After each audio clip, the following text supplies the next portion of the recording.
Assalamualaikum warahmatullahi wabarakatuh. Perkenalkan, nama saya Konita Salsabila dari FKIPPG PAUD Universitas Lampung dengan NPM 19530540001. Di sini saya akan mereview sebuah buku, 4 buah buku yang ditugaskan dalam mata kuliah membaca menulis permula untuk anak usia dini. Buku yang pertama dengan judul The Probus Blue. Buku ini menceritakan tentang dua kakak beradik yang bernama Faiza dan Asia, yang dimana mereka memiliki pengalaman baru. Si Faiza memiliki pengalaman baru untuk pertama kalinya ke sekolah, mengenakan sepatu baru, tas baru, semua serba baru. Sedangkan Asia pengalaman baru untuk memakai hijab pertama kalinya ke sekolah, menggunakan hijab berwarna biru seperti warna langit dan laut.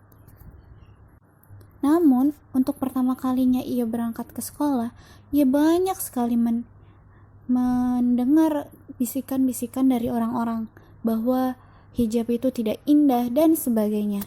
Namun, dia selalu mengingat bahwa kata-kata mamanya bahwa hijab itu penting dan spesial. Memakai hijab itu sangat penting untuk kita. Dan kata-kata itulah yang membuat Asia kuat menerima kata-kata dari orang-orang bahwa hijab itu tidak bagus dan sebagainya. Di dalam cerita ini yang bisa kita ambil bahwa anak juga bisa melihat dunia luar dan merasakan apa yang tidak biasanya mereka rasakan. Yang kedua, buku yang berjudul Kopi Ajaib Ayah. Menurut saya, buku ini sangatlah bagus untuk dibaca oleh anak karena ada hikmah yang dapat anak ambil di dalamnya. Di dalam buku ini menceritakan tentang anak yang bernama Dek Gam yang penasaran sekali dengan kopi yang biasanya ayahnya minum. Kopi yang biasanya ayahnya minum dengan gelas terkelungkup yang dinamakan kopi kop. Saking penasarannya, Dek Gam pun mencoba diam-diam untuk meminum kopi tersebut, walaupun telah orang tuanya larang karena dia masih kecil. Saking penasarannya, dia meminum kopi tersebut tapi tidak bisa-bisa. Akhirnya dia membuat kekacauan dengan menumpahkan kopi tersebut. Karena panik, dia pun mencoba untuk membuatkan kopi tersebut sesuai dengan takarannya sendiri. Akhirnya semuanya berantakan. Karena itu dia langsung bersembunyi dan akhirnya ketahuan juga dengan orang tuanya. Kemudian setelah ayahnya pulang dan melihat ayahnya meminum seperti apa, dan akhirnya dia tetap penasaran untuk meminum kopi tersebut. Dan ternyata rasa kopi itu pahit dan dia tidak mau lagi minum kopi tersebut. Jadi anak bisa mengambil bahwa kalau di buku ini Dek Gam tidak boleh meminum kopi karena kopi itu rasanya pahit, seperti itu. Cerita yang ketiga dari buku yang berjudul Mot Aki Tak Lagi Kesepian. Di dalam buku ini bercerita tentang sebuah rumah yang memiliki kaki 1000 yang berada di atas gunung bersama dengan rumah-rumah yang lainnya. Mot Aki ini sangat senang melihat rumah-rumah yang lain ramai, melihat anak-anak bermain, mencium bau masakan, dan ia memiliki salah satu anak favorit yang bernama Eli. Namun setelah beberapa lama kemudian dia merasa heran kenapa di depan rumah-rumah tersebut tidak lagi memasang rotan. Ternyata orang-orang tersebut mau meninggalkan rumah-rumah mereka dan pindah ke tempat lain. Dan Mot Aki pun merasa kesepian. Dia merasa sedih karena tidak lagi mencium aroma-aroma masakan dan sendiri. Setelah bertahun-tahun lamanya, akhirnya ada seorang anak kecil yang kembali lagi ke kampung itu. Anak itu bernama Eli.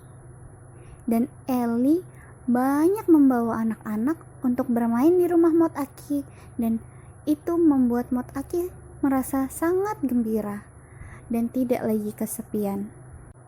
Anak-anak tersebut membantu Eli untuk membersihkan rumah Mot Aki, dan Mot Aki pun senang. Yang terakhir, cerita dari buku yang berjudul Misteri di Pasar Terapung. Buku ini sangatlah bagus untuk dibaca oleh anak-anak karena bisa menambah wawasan tentang provinsi-provinsi yang ada di Indonesia, terutama untuk provinsi di Kalimantan. Bahwa di Kalimantan itu ada yang namanya pasar terapung, pasar yang berjualan di atas air, dan di pasar tersebut masih menggunakan sistem barter, tukar barang seperti itu. Di dalam cerita tersebut ada seorang anak yang namanya Malwi. Saat itu dia tidak ikut berjualan bersama ibunya, dan dia membawa pisang untuk membeli sesuatu di pasar tersebut. Namun saat di pasar, Malwi merasa tidak mengambil apapun dari jualan orang lain, tapi Malwi dituduh bahwa mengambil barang ya orang tanpa membayarnya.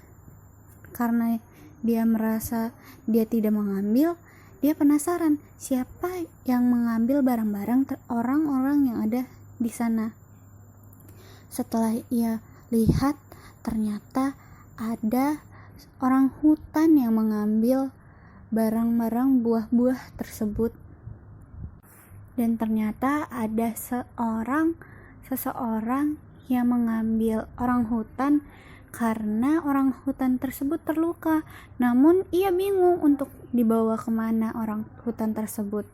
Setelah itu Malwi membawa bapak tersebut dan orang hutan ke penangkaran orang hutan agar orang hutan tersebut bisa sehat dan terjaga. Di Kalimantan, populasi orang hutan sudah mulai punah karena pemburuan. Jadi, kita sebagai manusia harus bisa menyayangi hewan dan tempat tinggalnya agar bisa hidup dengan damai antara manusia dan hewan. Itulah buku yang telah saya review. Bila ada kesalahan saya mohon maaf, pada Allah saya mohon ampun. Wabillahi taufiq wal hidayah. Wassalamualaikum warahmatullahi wabarakatuh.